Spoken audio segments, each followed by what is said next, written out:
Yeah, thank you. I really like how the box turned out. I still feel like I have Hmm. to like fine tune the logo some, but the box I thought was great. Nice. Hey, Damian, Hello, hello, hello. how are ya? Good, good, good. How are you? Doing well. It's really good to see you. Really great to meet you. I've heard your name Oh, so many times since meeting okay. Vincent, so it's great to put a face with a name. Perfect, perfect. Likewise, and hopefully I don't disappoint. I'm sure you will do far from that. You will impress and wow. Um, all right, let's keep admitting all of our people. How many people is it? Like, what's the size of the group? Yeah, so we have oh, how many? So we have six companies Okay. with some companies having multiple founders. So I think we're right at about 12 people, and hopefully everyone will be able to show up today. Okay. Um, yeah, and since it's virtual, we had a few teams where their third person stayed remote, and so I think they'll be able to join now that we're doing virtual sessions. Hey Meredith, how's it going? Oh, good. Oh, there you are. We were Hi. just in a Bonnie meeting, so Oh, nice. yeah, we're Perfect. all here. Awesome. Give it a couple minutes. Hey, Vanessa. Hello. Hey, hey. Maritza, good to Hey, see you. Mandy. Good to see you too. How are you? I'm good. I'm good. Let's see. Let's give it one more minute for anyone else to jump in and then we'll kick things off. How was yesterday's session? Okay. It's really good. Yeah. Amazing, maybe. Really good. Yeah, I no, can't wait to go back and Vincent's always got us thinking. After that call, I went and I built us a CFO GPT to help Okay. with, yeah. Okay. Nice. So yeah, Love we'll it. see. His name is Guy in Finance Blue Eyes. Okay, okay. Just like the song. Yeah. Love it. That's so fun. I can't wait to go back and watch the recording and capture all those notes. Hey, Shantae, good to see ya. How did CEO camp go? And it's still going. Um, oh man, these kids are wild. I love it. Damian, a little bit of context. So I'm the director of the Future CEO Camp, which is hosted through Build in Tulsa. It's a 1 week entrepreneurship summer camp for middle school and high schoolers. We have about 80 kids this year for camp. So I'm overseeing that this week. And I am beat. I'm I exhausted. bet they have too much energy. They are unhinged, but in the best ways and keeping us on our toes for sure. Okay. But I've got a great team around me, which is amazing. So, Perfect. um, awesome. Well, guys, let's go ahead and get started so that, and I'll just keep an eye on the waiting room if anyone else is joining us. So we'll go ahead and kick things off.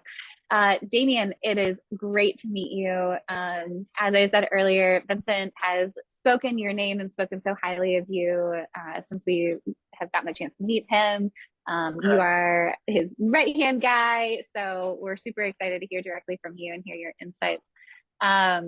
I actually don't know a ton about your background, so I'm excited to learn Yeah. from you and have you introduce yourself to the founders. I will Yeah. likely turn off my sound and go off Okay. camera since I'm also helping kids navigate these hallways. But I will stay on as long as I possibly can. And if I do have to switch, I'll just make you the host so that you can own the meeting. But Perfect. everyone, here it is to Damien.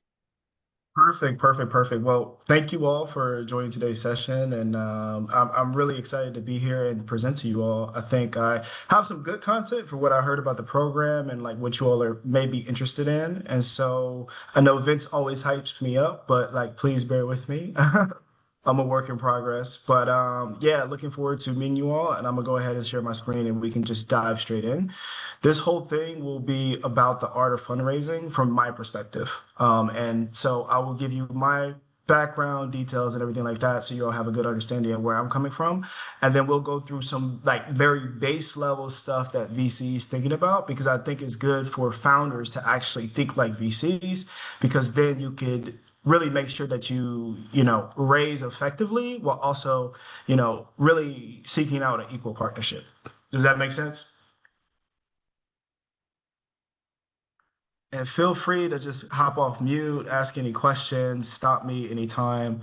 I don't want to just like talk to the screen. So if you can just give me a little bit of feedback, that's always welcome as well.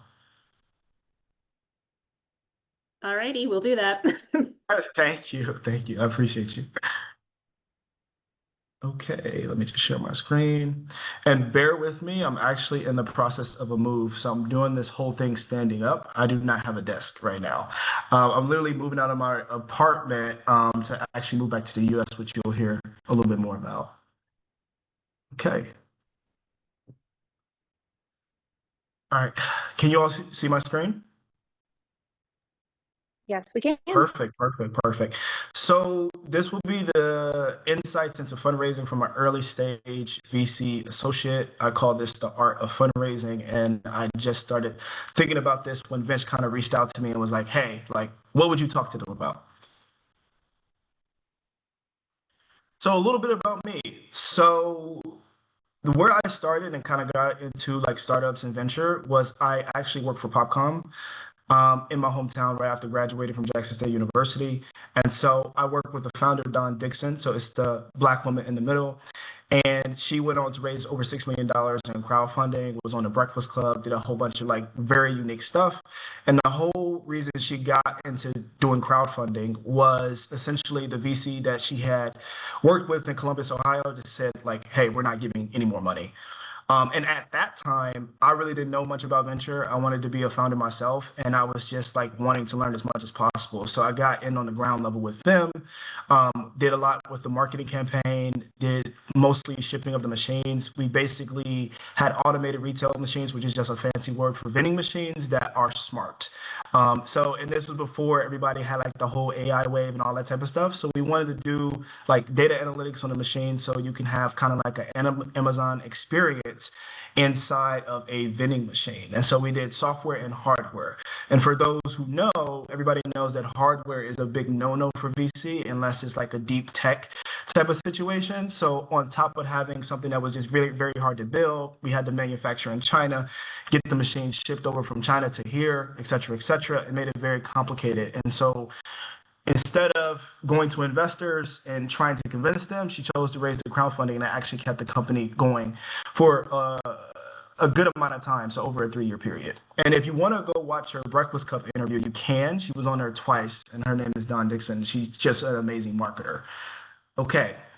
So this led me to my interest in VC. So before I started graduate school, I did internships at like Microsoft's venture fund and then also FPRAM Capital, and then also worked at a student VC fund during that period of time. And so this kind of gave me my chops into VC, started working with a lot more founders, seeing how investors think.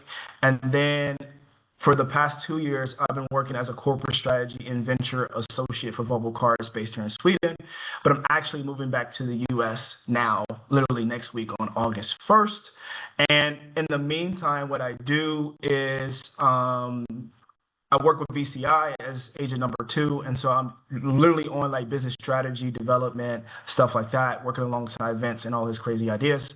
A couple fun facts about me. So I've lived in 3 different countries. So I've actually lived in China, Thailand, and then now Sweden. And then I've traveled to over 25 countries. So I've seen a bunch of different founders and seen a bunch of different ecosystems. So I can talk all about that if you all are interested. And then for you all to kind of understand what we do at Volvo Cars, I was primarily working as an investment associate, looking at anything related to like energy, vehicles, software for the vehicle, also a lot in terms of like manufacturing, robotics, humanoid, stuff like that. And that was more of like a corporate strategy VC arm, meaning that, you know, it's not so much financially, we're not really looking for the financial upside. We're actually looking to invest in the company so we can utilize the technology for the future. Any questions about that? No. Okay. All right. So the real art of fundraising, and I'm sure you all are wondering why like I have Chance the Rapper as my picture here, but I'm going to explain. So what I've noticed from a lot of investors or founders is that they actually like to do a lot of cold email outreach. I'm not saying this is bad per se, but a lot of times people will reach out to me either on LinkedIn DM, Twitter, or somewhere like that, and they didn't really do enough research. They don't really know what I invest in, and they also have not built a relationship with me at all, right? So when I'm getting these messages, it's almost like if I'm randomly reaching out to a job that I want. It could work, but the likelihood of it actually working is actually pretty low. But if I have a warm intro to that job, it actually makes that person or recruiter want to talk to me a lot more, right? And a lot of times with VC, and especially in fundraising, it's a lot around sentiment. And so sentiment is a big driver of way people feel about certain deals, people, et cetera, et cetera. And what people will tell you, VC is really a people business at the end of the day, which is still true. And it's very relationship oriented. And so what I have next is really nobody invests in strangers with just an idea anymore. That is for the movies, but then also in today's world where you have AI, right? You can't come to anybody with no product, especially if you're on the technology side, because why? You can build something with Lovable or Cursor within a weekend and already get customers and go out and do market research at a very rapid pace. So especially at the pre-seed and seed stage, no investor wants to be like, oh, I have an idea, right? You really need a product and you need to have some traction at this point. This can vary different based on, what sector you're in, whether it's CPG, whether you're doing something in manufacturing, you're doing something strictly software like a SaaS business.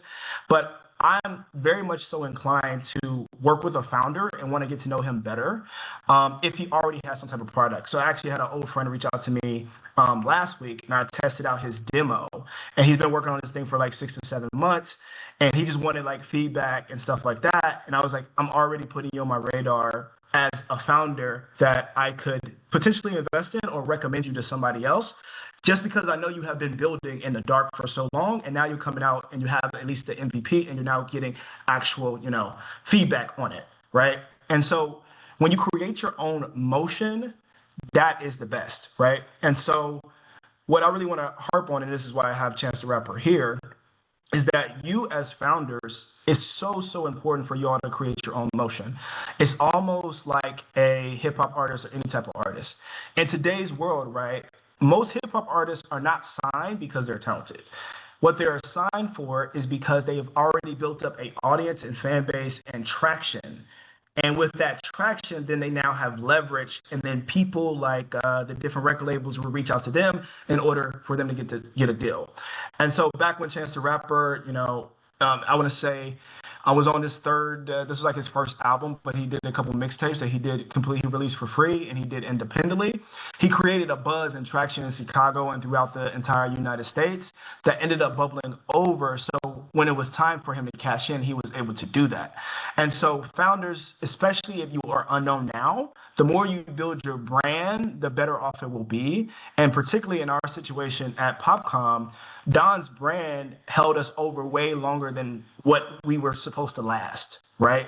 So by her being able to go out and market and be able to raise $6 million based on herself, mostly, and the idea and us building, she was able to really keep us going a lot further. And so I think with founders, as you all kind of start to build these things, like really think about interviews, blogs, self-branding, your starter branding, newsletters.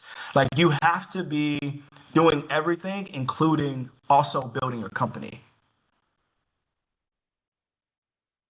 Okay, so I'm going to highlight a little bit of this through one of my friends that's actually a founder.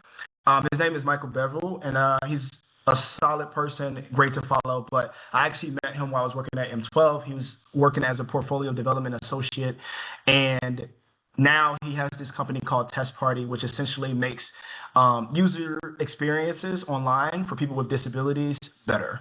And so what Michael does a really, really great job of is that, one, he had a track record of himself Throughout a period of time, he held different leadership roles. He worked at great organizations. He drove impact. He also served as a chief of staff at a startup.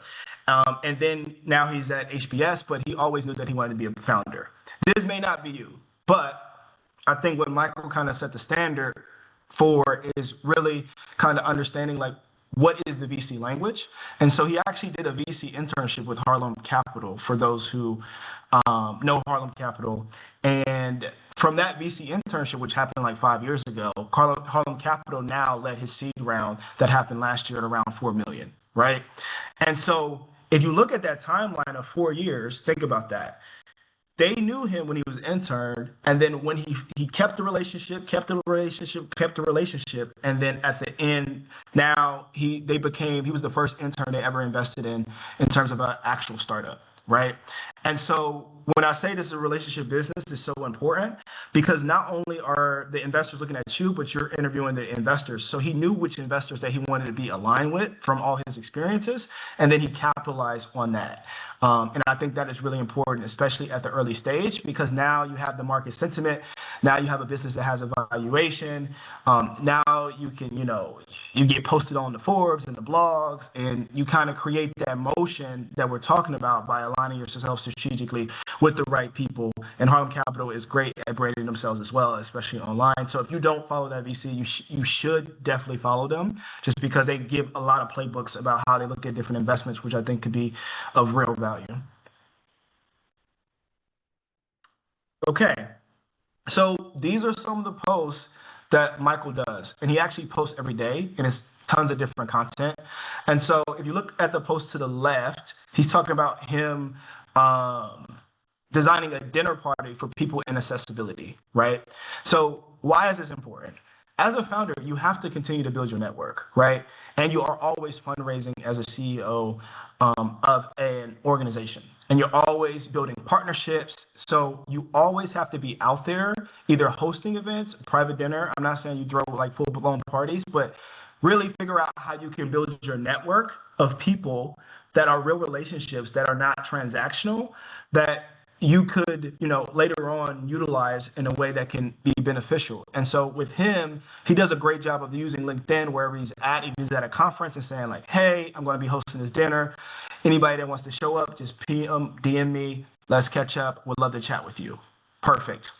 He does this other funny one in the middle that's all about Test Party Comedy Club. So he literally created like an AI video. I know y'all been seeing a lot of people probably do this for engagement, but this is perfect, right? Because he's talking about his startup, Test Party. He made a cool video. It's funny. People can engage with it. And then they probably will go to this website to learn more. And then on the last one, he's talking about, oh, hey, this is where I'm speaking at in DC. Come watch me, right? So what I'm reading about this founder, because I'm going to tell you something.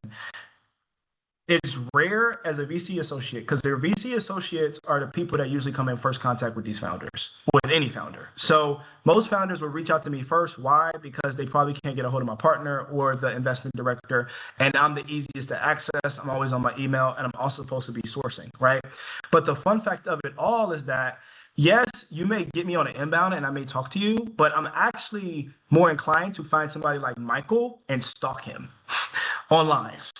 And I may do that for months before I even reach out and actually make contact, because I'm doing research, just understanding who he is as a founder in that particular space and what he's trying to build. And then I will reach out and get in contact with him. And that is a person that I probably will recommend more to my investment director or my partner over somebody that just reaches out over direct message. And that's not to say that I don't take a look, but I also, and this is just the reality of the situation, and anytime anybody's recommending anything, right, you want to know who you're recommending and know what you're recommending. So it's super, super important for you to have a digital, you got to have your own website, got to do the posts, got to have some videos about what you're building. How do you think about the world? Why do you want to change the world? All these different things are really critically important for people to understand about you, so they know more about you, and so they can make a better informed decision. Because sometimes, regardless of the numbers and all of that, it comes down to like, do we actually believe in this person or this founding group? And it could be as simple as that. And if you can't make me believe, then I have a hard time believing that you're going to build the next biggest company in the world. Any questions about this? Am I making sense? Yeah. Yeah, you totally are. Are there any tools that you would recommend that we use to help with making posts on LinkedIn? Because one today is like a huge investment. Or is like Michael actually writing all of this out himself and posting, or do you happen to know? So actually, Michael uses a lot of AI tools. He actually talks about it on his LinkedIn and like Substack and stuff like that. And like, look, I get this a lot. Like, I operate my own Substack, and I don't do as much LinkedIn posting, but I want to get more active into it. And I try to post as much as possible. So what I would say is, find your voice, do what feels comfortable first. Obviously, there's a bunch of different AI tools out there. You can use Claude, GPT, and just start posting content about specifically your startup. And then I think you go from there and see what works. Like, one of my friends, he operates a company that's all on growth. And the company essentially hires people abroad for like startup founders and other small businesses. And he just he goes crazy and posts every day. And it was funny. He posted another thing today, and somebody was like, I have to unfollow you because every day you're just talking about your company. And I'm like, that's what he's supposed to do. This is the thing that you're building every day, right? Like, if you're not all in, how can an investor be all in and give you some money, right? So start slow if you need to, but this is not one of those things where hey, this is difficult and it's time consuming, but it's a must. Like, it's not one of those things that is optional. And I know people that are like heads down, like working, some of the hardest workers I've ever met as founders, and they don't BS at all, but they still post. And it's for that visibility and it's for that reason. And people want to know who you are, what do you think about? And I think a lot of times as people, right, we question ourselves in terms of, is what we think or what we have to contribute to the world, is it important, right? I want you to not worry about that. I want you to just do it. Just do it. Just do it because it's important. And I'm telling you, like, the founders that do that and the people that do go the extra mile, and it's not just people that want to do startups, but just any job, right? Like, it's too many tools now for people to do more. So if you are doing less, then I question, is this founder working hard enough in order to achieve what they say that they want? Because it's going to be a lot of times where you don't have enough time. Like, at PopCom, I seen Dawn go through so many stressful nights, literally doing everything under the sun, and she could not do everything. But as the CEO and as the founder, she had to. And it was all hands on deck because at the end of the day, she has the most equity on the line. So with that, I think, do as much as you can, as little as you can, utilize the tools, but it's something that's a requirement. Okay. Any other questions? That was a great question, Vanessa. Thank you. Thank you for answering. I'll go to the next. Okay. So these, in the back half of this, is going to get a little bit more technical. So just stop me if there's something that you don't understand completely or I'm talking fast. But now that you have the investor interested, so usually where I've come across in this process, maybe we've been talking to a company for 8 months to a year, right? Or sometimes it may be 3 to 4 months because this company is raising. The first thing my partner will say is send us the data room.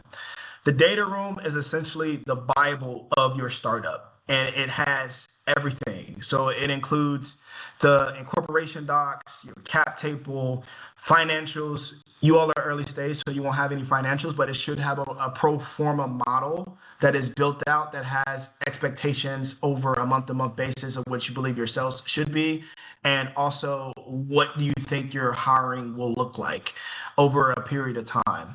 And then any market research that you have done, important traction data. So how many users have you gotten on board? How many customers have you reached? Any customer feedback that is good that I can go back and double check. IP, so intellectual property, that's super important. Contracts. And one of the things is really important. I will value, let's say a company has 3 contracts, right? If they already have 3 contracts before they get to the C stage, that company automatically gets a higher valuation than a company that has 0 contracts.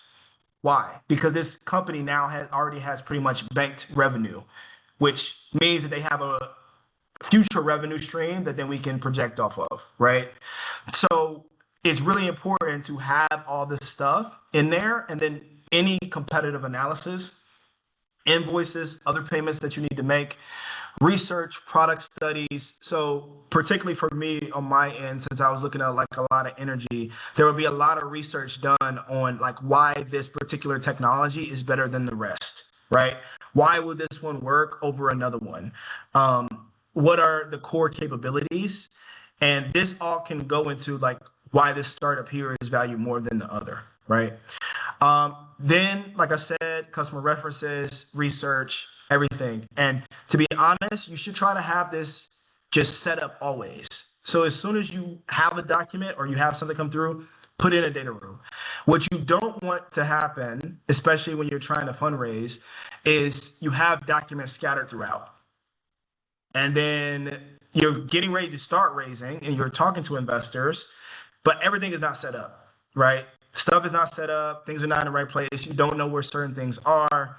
Because if I ask for something that should be in the data room and it's not in the data room, then me as an investor, as an associate, then I question the founder or the team and just say like, how serious are they, right?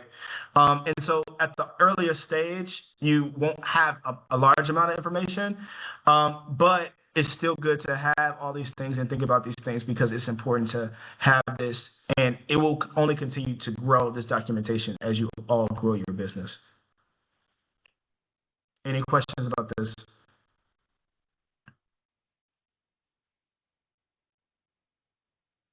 Okay, so how many of y'all understand VC math at like a core level, or have you all talked about it, or? Within the accelerator program, we haven't gotten down into this yet. Okay. This does Okay. become important during phase 2. So, and we just kicked off phase 2 this week. So perfect timing. Okay, perfect. So I'm right on time then. Okay, so VC math breakdown. So this breakdown is from the point of view of like, how do VCs make money and what are they in it for, right?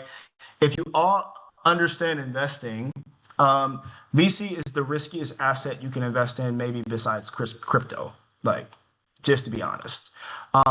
90% of businesses fail in startups, especially technology startups, and most of them go boom, right? But why do investors like want to do this, and why is it something that is advantageous for somebody to want to get into as an investor?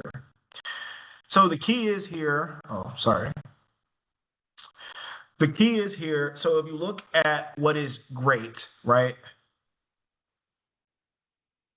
If you look at what is great, I'm sorry, I'm trying to move you all because it's kind of, okay, there we go.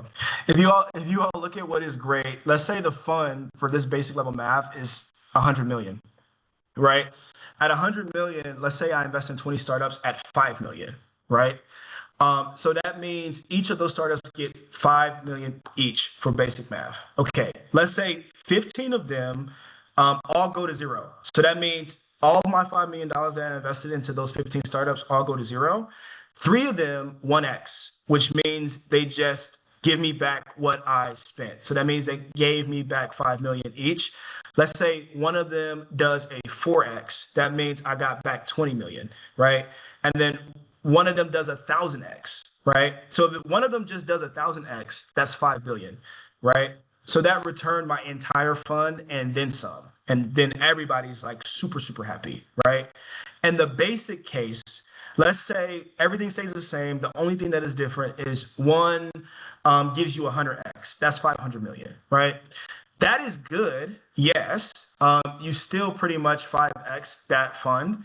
But it's not as great as a return as 1,000x, but you still did your job as a VC, and you can go out and raise again for more money because now you have a track record of success, which is great. Now, the thing is, if you do bad, like what does bad look like? Let's say everything stays the same and you do a 10x, right? And you get 50 million back on the best startup in your portfolio. So that means that literally you don't even make back what you spent from the fund, and now your LPs won't invest in you anymore, and now your track record shot, and you're probably likely trying to find a new job if you're working for this fund, right? And so most funds want to be way better than this. And then on top of this, you have the 2% management fee, which is like ongoing, and then a 20% performance fee based on those returns. So if you're in that great area or even basic, like you're going to get a 20% performance fee based on your returns, and then you'll go out, continue to raise more money and get bigger funds. So now you have people that are not only investing at the seed round, but like you have growth equity, and then more even the private equity space, and then now secondaries, because secondaries has become a big thing because people are not IPOing as much as they used to. And so if you look at the Uber case, just for an example, if you invested at the seed on Uber, you would have got a 5,000x. And so with that return, that would have been great for everybody across the board. And so you can see why it is very important for you to, as a VC, do big swings and have at least one of them do really, really well.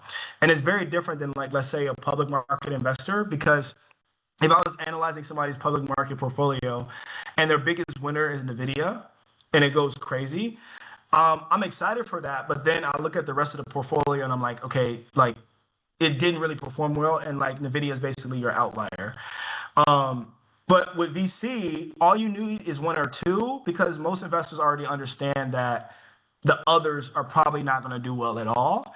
But that maximization is really, really important. And that's why people do follow-on investment and stuff as the rounds go. And in this model right here, this doesn't include any like dilution, right? Because people get diluted down, which is why they want to reinvest more over the different rounds, because they want to put more into the winners. And so normally most VC funds will have a separate allocation for follow-ons inside of their fund structure. Does that make sense? Yeah. Okay. So here, this is a really good resource. This was actually done by EUVC, which is just the European venture capital. And so they took a look at all the different asset classes across the board. So fixed income, equities, hedge funds, private equity, private debt, real estate, and infrastructure.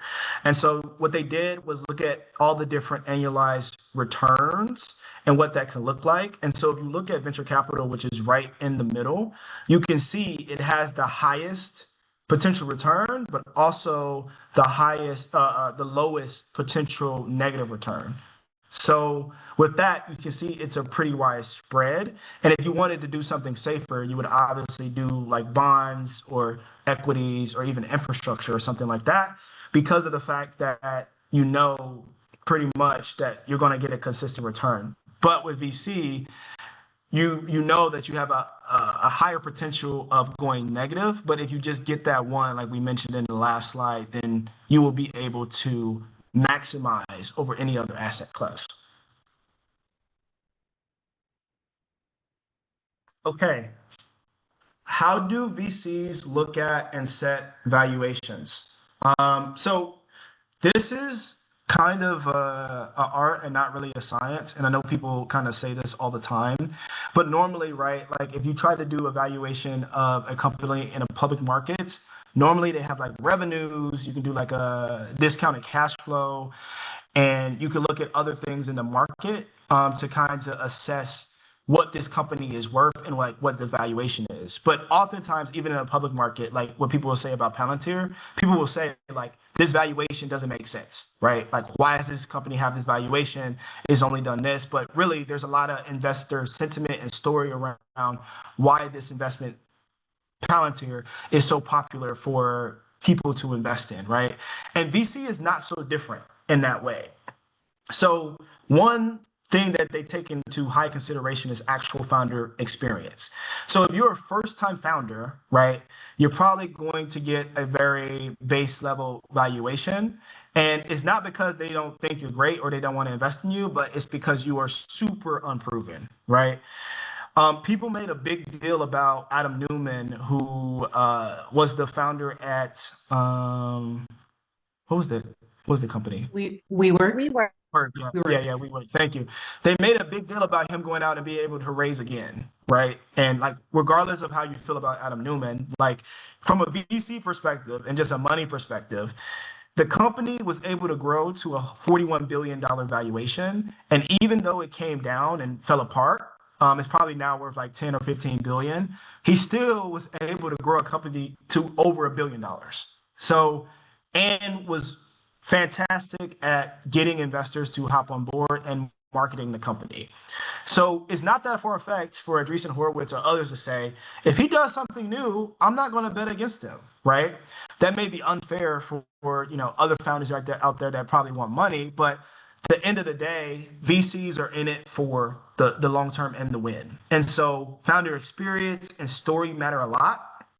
And also what I can also say is that the story of the market, right? So I would say in early 2020, 2021, right, we had like the whole crypto thing. So everybody was super on crypto. They wanted to invest in it. We have the Web3. A lot of metaverse companies started popping up, stuff like that. And so it was the hot thing. And so everybody wanted to be a part of that. And if you were a founder in that space, you actually got a lot of money. Now everybody's on the AI. If you look at some of the AI companies now, you can see that honestly, if you just come out of OpenAI and say that you want to start another AI company, you're going to probably be able to get a valuation of like 3 billion. And that's like real because I've seen it happen. Now the CTO from who used to be at OpenAI, she I think is raising the company at a $3 billion valuation, right? So there is market sentiment, hype, and then also what they think that founder could do based on what they know, and what the potential of a market could be. Then people also use different assumptions. So if I'm looking at a company and what it could be in the future, then I'm probably going to go to like different comps, right? So if it's like a CPG company, right, I may look at other private companies in the market if I can find information on that, but also would look at public companies in a certain space to see how large could this business grow if it grew at a certain clip over a period of time, right? So let's say it is a chips brand, and the chips brand focuses on like completely organic chips, right? There's probably a public company out there that I could utilize, whether it be the Pepsi brand, because I know they sell chips, or something out there that I can utilize in order to validate what I'm thinking about this company could grow to, right?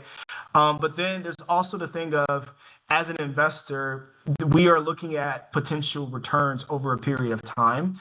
And so if we can't, or we don't think that we can get the return that we would like, we're oftentimes going to pass on certain deals just because we don't see the value in the return multiple. And so with that, there is a bunch of different ways that people will set a valuation based on different methods. But then also there's a particular thing that you need to understand, which is one, like how much money do you actually need? And different businesses need different things. And so, for example, with AI, they need a lot of cash, especially to train and build some of the models. And they have large energy expenses. So there's a reason why OpenAI now is like at valuation of 400 billion and raised a certain amount because they need a certain amount of cash to get to the next point before they decide to IPO. And so if it's a smaller business, let's say like just a software company that's focused on delivering a SaaS product, right? They need to really understand like how much money do I need to really create the value that I want? Because once I run out of money, I need to hit certain milestones before the investors will essentially give me more money or want to.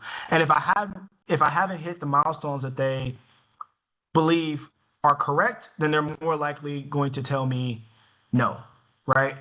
And then there's the problem of undervaluation, right? Because if you don't have enough money, how can you invest into the business? How can you get the right technologies? How can you hire the right people? How can you do some of these things? And it's normally a balancing act. And usually you have, especially let's say at a pre-C or C stage, you usually have 3 VC companies sharing the risk. And then they're talking with whoever's like setting the table and setting the valuation. They'll talk with the other VCs, ask if this makes sense, but then I'll also go to the founder to see what the founder wants, right? And you all should have an idea of like, hey, what are my competitors raising at? What were their valuations? How much money do I need? What is my actual plan to deliver? And does this make sense from a market standpoint? Because once you get the money, right, you got to make sure you allocate it properly. And the thing is, the money can go super fast, just based on, you figuring things out on the fly as founders. Okay. So this is just going to talk about like what is a term sheet. A term sheet is basically what is issued after you and an investor have agreed upon, an investor has agreed to invest in you. And so they will more likely issue a term sheet. So you'll have, these are just a few terms that are like pretty prevalent and they come up pretty often. In like negotiations, and some of these go back and forth depending on the founder and who they are. And then some are pretty standard. So if you think about just like pre versus post money valuation, the way this is set up is like, let's say I set the pre valuation at 5 million. The post is the investment cash that I would put in is 15 mil. And so my post will be 20. So that would be your valuation at the end based on the cash that you put inside the business. Liquidation preferences. So liquidation preferences are put into a term sheet to basically protect investors from downside risk. And essentially what that means is that, let's say I put in 5 million, right? But you only return 15. That's not enough to give me my money back or give me enough for my pro rata rights to take in effect. And I'll talk about that more later. And so what I will do is I will just take my liquidation preference, which is preferred shares. And so with that, this is a way that investors protect. But then on the upside, though, let's say the company returns 100 million, right? That's obviously going to be more than what my 1x preference is. So that means that I'm going to take my liquidation preference and turn it into a common stock. Which I'll talk about a little bit more in the next slide, but that's what that means. And then the 1x non-participating liquidation preference is actually the standard across the industry for the most part. But there are different things that VCs will insert to basically ensure that they have higher upside if they can. So the other thing is the pro rata rights. So this is just the rights for investors to participate in future rounds.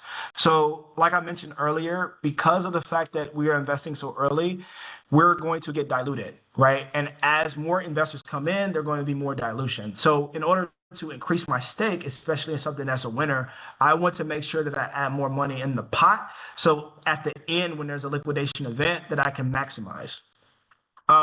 Preferred stock versus common shares.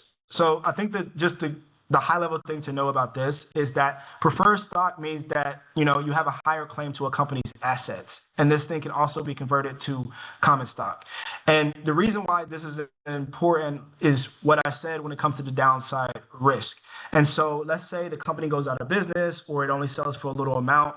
That means the investors, the VCs, have the first right of first refusal to say, like, I want these assets to claim so I can get my money back in return.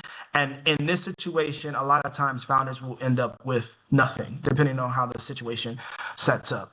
But if it does go to the upside, there's a reason why you turn to common, because then you participate in the upside with everybody else. And that is the important part to know about the difference, or like the most important difference from a VC perspective. Corporate VC. And so with corporate VC, they want different things. So what you might want is intellectual property rights.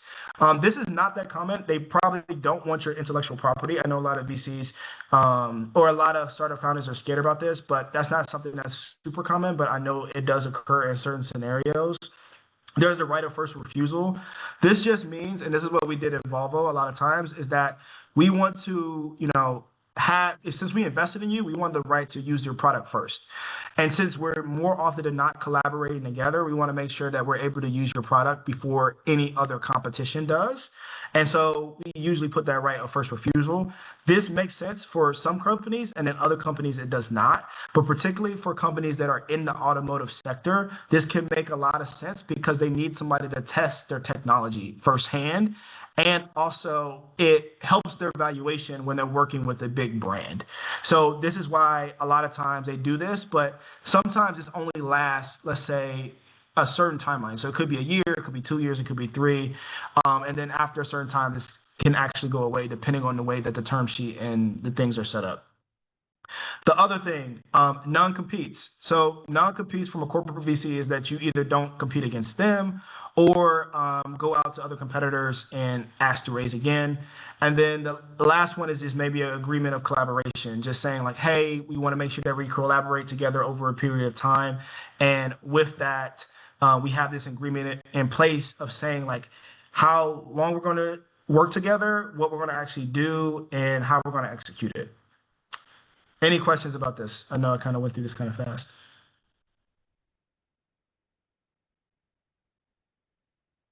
Okay. All right. Like silence of the lambs in the room. What's up, y'all? What's going on, Damian? What's up, I had to make sure I came and got some of the heat, man. I had to come get some of the heat. It's good to have you. I'm over here breaking down VC terminology and liquidation preferences and all types of stuff. Cool.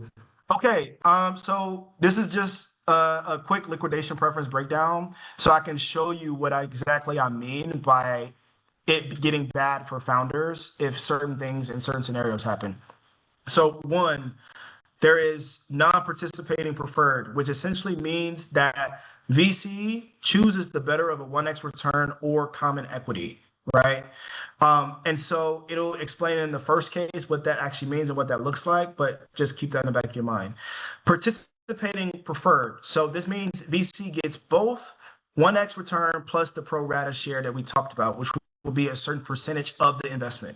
And then you have a 2x participating, which VC gets 2x return plus the pro rata share. And this is actually much worse for founders if they end up in this situation. Okay, so if you look at the great scenario, the investor put in 5 million, right, for this, and then there was a return of 50. And so they have to decide between either getting their 1x preference, which will be the 5 million that they put in, or the 25% of the 50 million, right? So obviously you can see like what is better for the investor is to participate in the common stock and participate in the upside and just convert over to the 25%. And so they take the 12.5 million. The founders will then in return get the 37.5 million, which is the rest of the 50 million that was invested. Now you look at a 1x liquidation preference participating. So this one is a bit different because they get the 5 million liquidation preference plus the 25%, which is that pro rata of the remaining 45 million. So it takes the 5 million, and then you add an additional 11.25 million, which is the 25% of the 45, and you'll get 16.25 million. And so the founders obviously would decrease in this scenario, okay? And then the bad does say a VC wants to do like a 2x liquidation preference participating. Investors would get 10 million. So they put in 5, but since it's a 2x, they get 10 plus the 25%, which is the pro rata, and that would take us to exactly 20 million.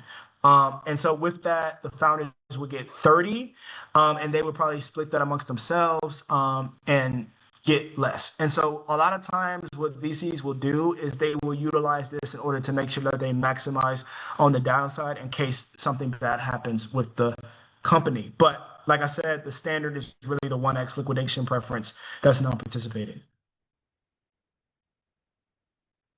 Okay. So now we're at the end. And so what I did and what I do normally is I like to think about these things and like, how can I use AI to like quickly figure out or learn more about a company or just create like a valuation model. So what I did a little bit before hopping on here was I just made like a quick valuation model based on this Y Combinator company and so this company is called Demeter, and they essentially um, they essentially work with private equity funds in order to provide portfolio support. And so they have a platform that utilizes AI and other technologies in order to help private equity companies support their portfolio, because there's a lot of different scattered data about their portfolio. So they're trying to collect it and build upon that. And then just so you all know, there is quite a bit of movement in terms of private equity and like utilizing different AI tools in order to support on like the due diligence process and other processes that they do. And so I just picked this company kind of randomly going through the database. And so I'm going to switch to an Excel model just to show you a little bit of VC math. It's not too in depth. It's very simple, but you can also build this on your own utilizing Claude or whatever you would like to use, just by giving it a case. And so I'm going to stop sharing real quick and just hold for any questions before I get into the Excel.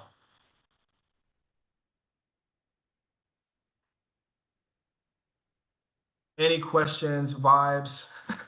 Give me some feedback, some energy. Did y'all like it before I get into Excel? Because the Excel is just gonna be a sheet. So This is let me know what y'all good. thinking. Like, did y'all know some of this stuff? Did y'all what's going on? Did I I knew some shock of y'all? this, So but I know the great majority reminder. of this. Okay, so it's first time. Lee, I know you know quite a bit because you've been in the trenches in the VC stuff. So I know you know quite a bit. But how's everybody? So Jazz, you gave me some feedback. Anybody else? Anybody else? How y'all feeling? It was good. It was really helpful. Definitely a lot of stuff that I didn't know. So thank you. Okay, perfect. I'm just glad I can be a bit helpful. So I'm gonna go ahead and share the screen, and I'm gonna break down a quick valuation case that I did, and then I'll send this to you all too, because you all can just do that. So just bear with me now as I share my screen.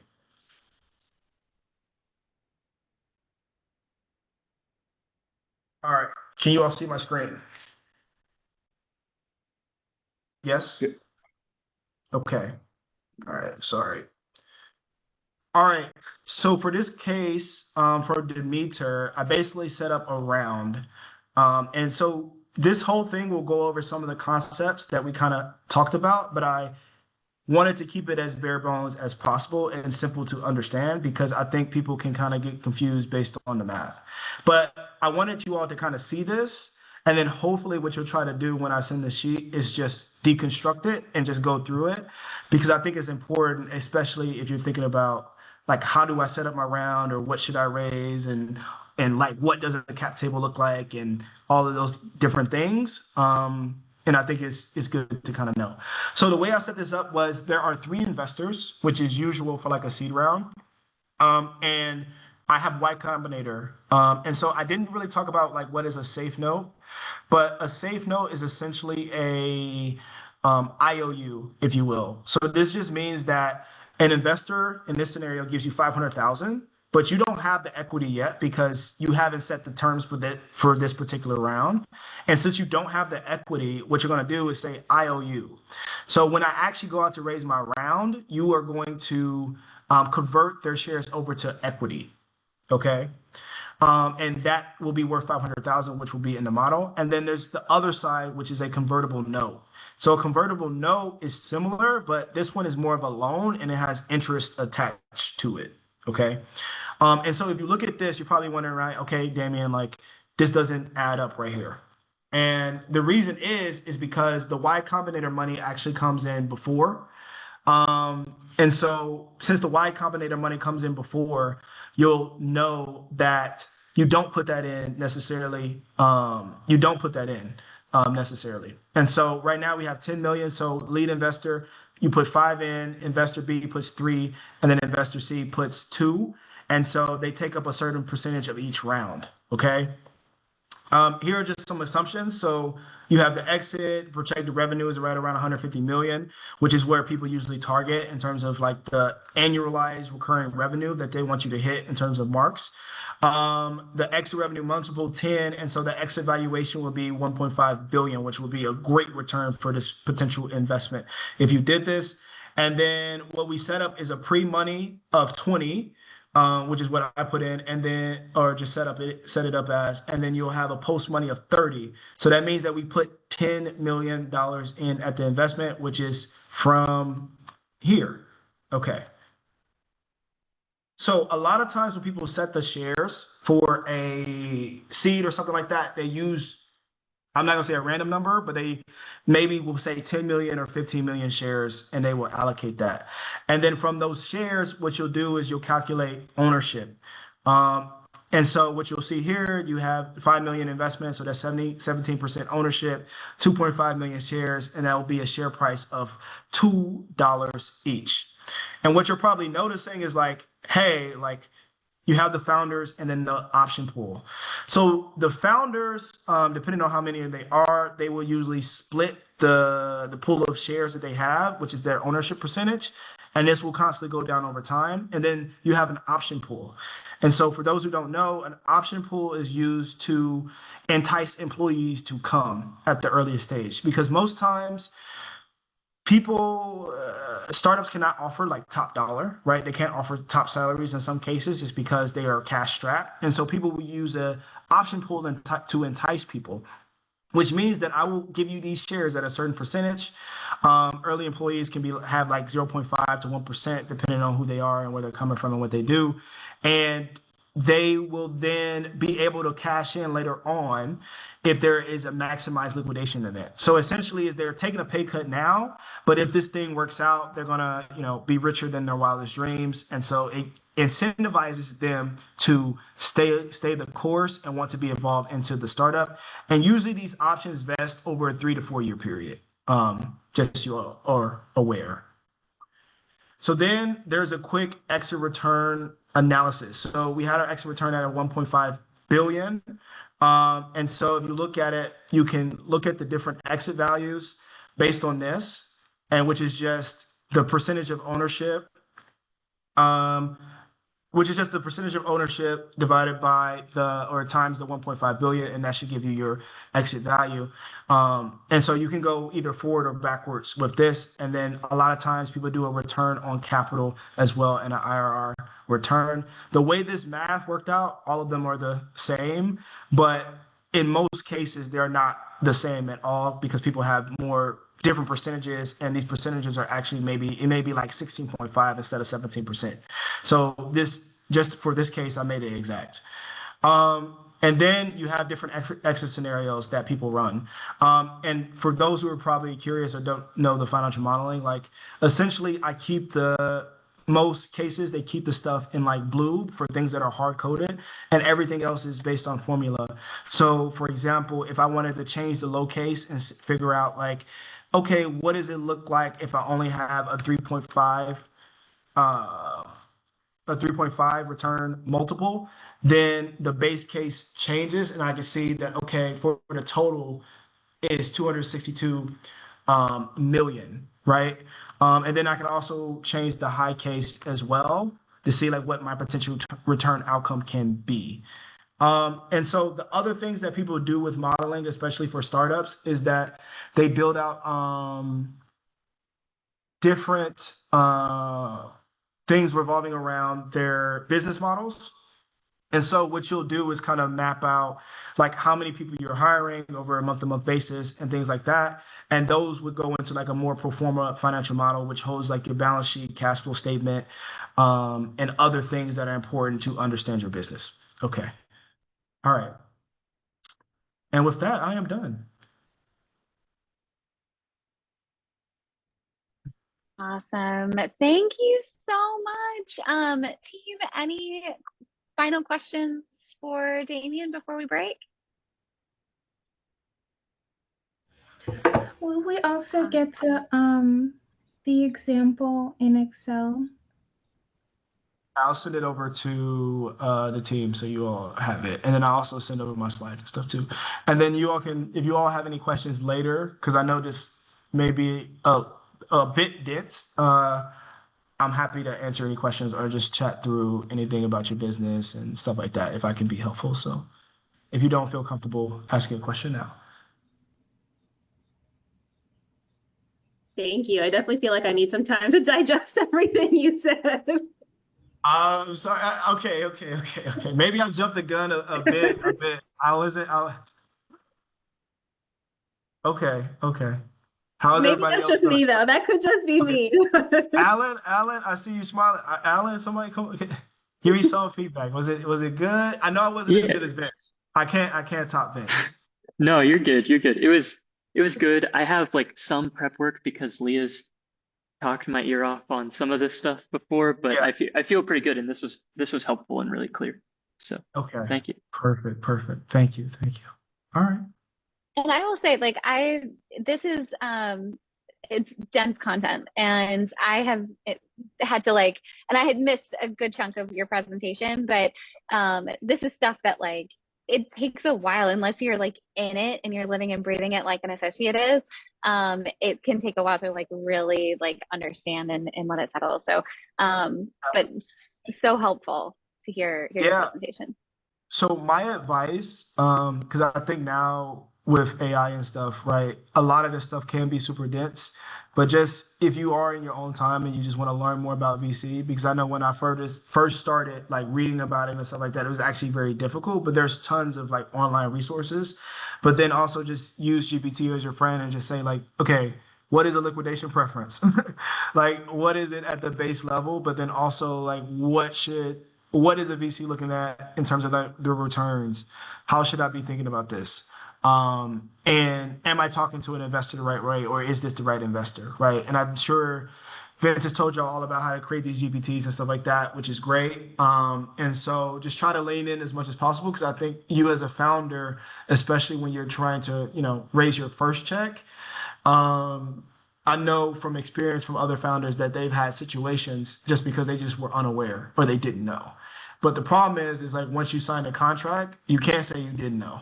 Nobody cares that you didn't know. And it's similar how I brought up with the hip hop artists and stuff like that. A lot of times they say, oh, like my contract was bad.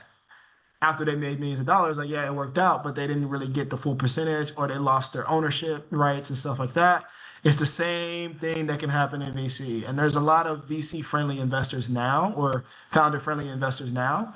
But trust me that at the end of the day, if you don't know, and you and obviously outside of yourself, make sure you have great legal representation that's obviously not connected to the fund at all, which is super important. But just try to learn as much as possible so you can just become ready for that time. And you can't know everything, but you'll be surprised how just knowing one thing maybe can save you so much time, money, effort, and expenses. Because if you have to hire a lawyer on the back end, they're going to charge you way more than the front. Cool. Actually, I do have a question. Is there like a common mistake that you see a lot of founders making with their first investment, and something that we should look out for? I think the most common one, I think sometimes is not getting their own representation, um, and not negotiating, right? And a lot of times, most people will just take the first term sheet just because it's like, hey, like they're investing in me. I'm excited. They done told me I'm great, stuff like that. And sometimes they never have any outside help actually look at it.